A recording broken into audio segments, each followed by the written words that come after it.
Now, as you were saying that, I'm thinking, not forgive me if this is too amateur psychology. I'm not a psychologist, but Okay. what that's a pretty complicated cognitive Sorry. task of holding things in tension or being okay with uncertainty, particularly when you compare it to a child. Like I have a 7, 5, Right. 2, an infant, You got a four lot of kids. kids. Okay. Yeah. And at that stage, it just seems Wow. tough to ask them if this is indeed like the higher path, to ask them to hold things in tension. They want hard answers. Mm.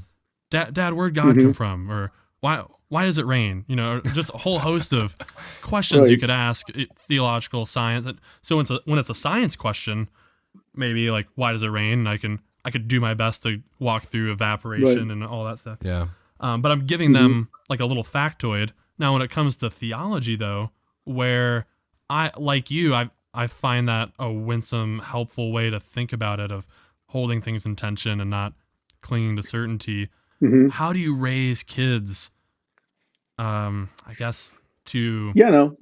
be on that. Or do you have to go through a stage of like black and white and then gradually give that up and, you know, give up the certainty as you mature and you're able to hold things in tension? I don't know.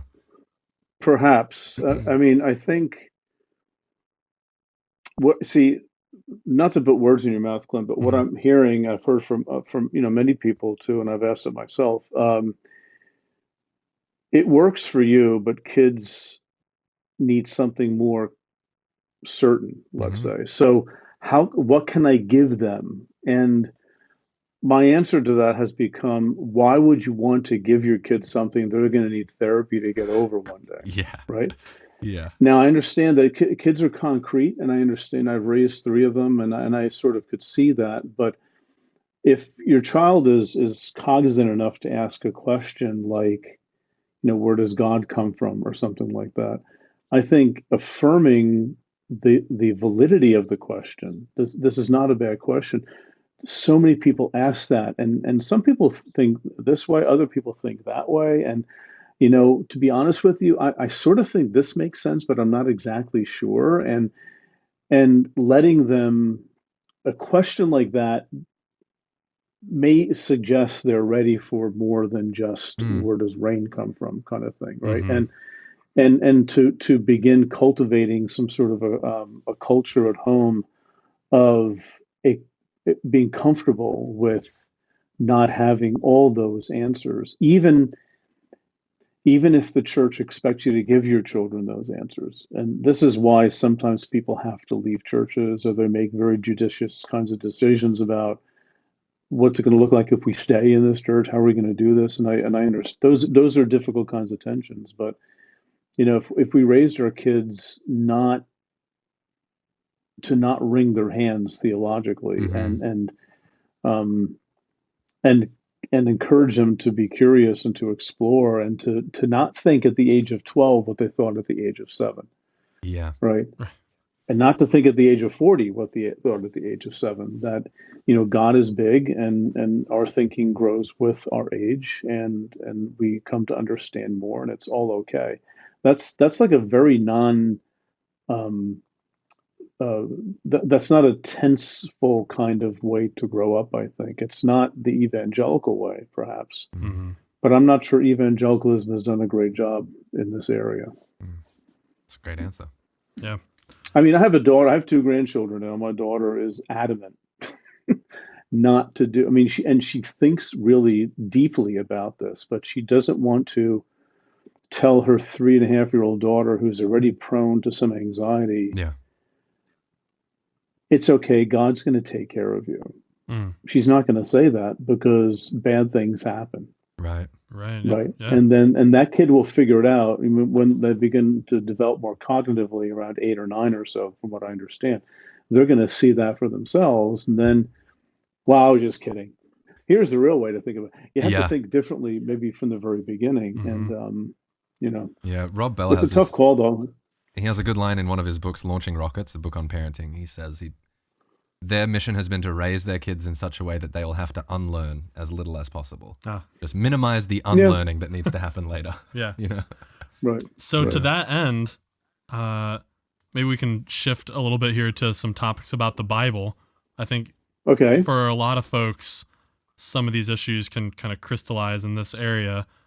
So one way to tie it up would be, or to make the connection, like, should I even really let my kids read the Bible? On their own. I think that's a Yeah. worthwhile question. Just Yeah. here you go. Here's some kids' Bible, and all the animals on Noah's Ark are smiling, but the real Right. story is, Yeah. hundreds of thousands of people are drowning, and it's devastating. Yeah. So, I mean, that just, it's not as bad as giving them a loaded handgun, but No.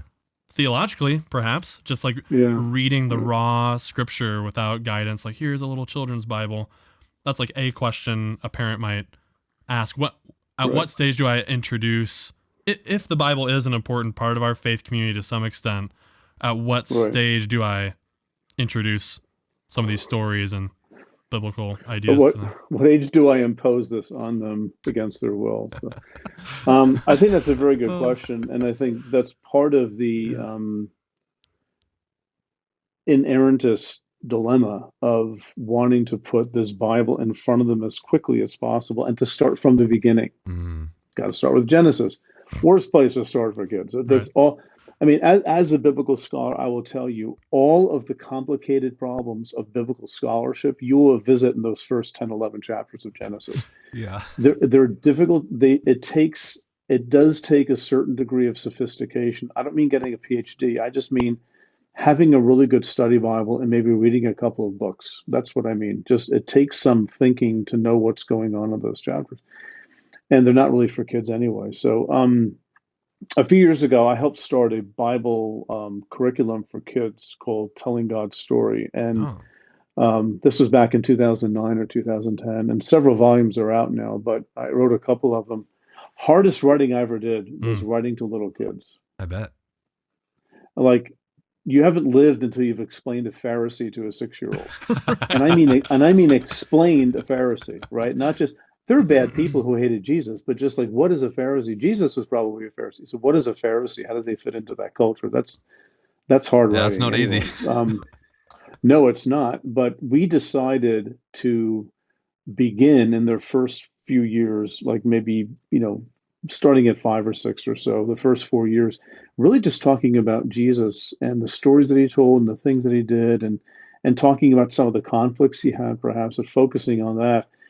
And then later on, moving into maybe some of the other Old Testament stories when, they already have sort of a foundation.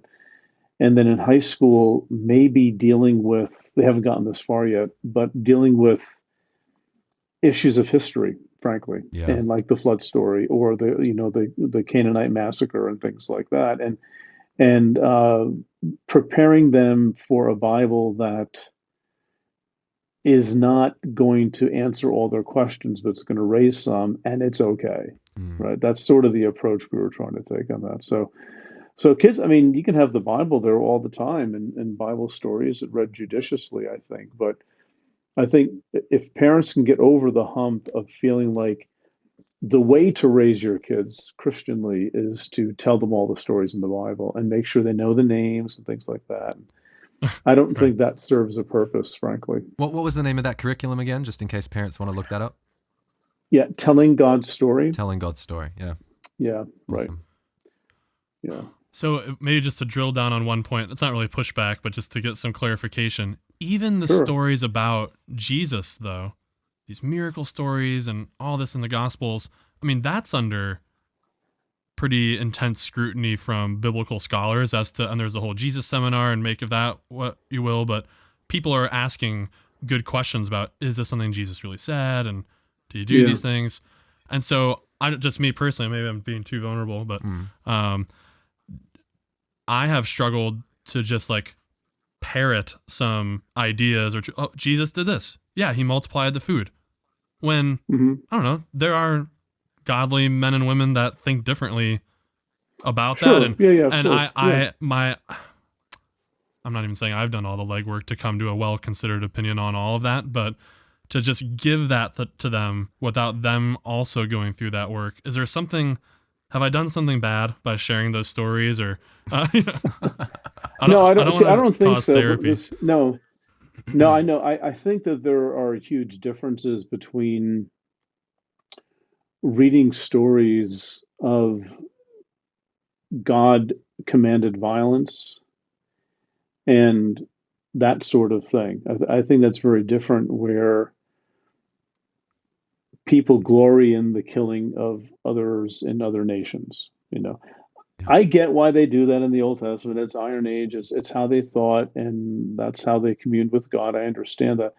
But I think those are difficult kinds of things. But I think telling children, the stories of Jesus, I think that they're valuable. And I think the Mm. critical mind will always see things from different angles and be able to explain those stories on different levels. Like Jesus, um, not Jesus doesn't calm the storm; he rebukes the storm, which is Old Testament language for Yahweh controlling the waters, especially at creation and the flood and in the Exodus story. Mm. Mm. It's a very God kind of thing to do. And you can see that as, for example, possibly the gospel writer's creation to communicate the significance and the importance of Jesus of Nazareth to an audience that would understand the use of illusions and things like that. I mean, I can explain that very easily, but the 6-year-old's not going to get that. Yeah. But I think there's something powerful in the stories for children too, that who can make up their mind about some of those things maybe later on. It doesn't do harm. First of all, I could be completely wrong with that explanation that I just gave. I Yeah. mean, I'm totally open to that. I mean, what do Hmm. I know at the end of the day, right? But I can explain those things more anthropologically than supernaturally. I can do that. I could be wrong about that, right? Hmm. And there's no harm, so to speak, in children, I think, looking at Jesus as wonderful and fantastic and bigger than us, but still loving, and giving that example of what God is like for Mm. us, right? Yeah. So I think there's less of a problem with that, Clint, than there is with some other things in the Bible. Okay. Well, let's shift there. That's right what I was about to say. So you have this line also that I really like. The Bible that tells us about God is a messy book that just won't behave itself.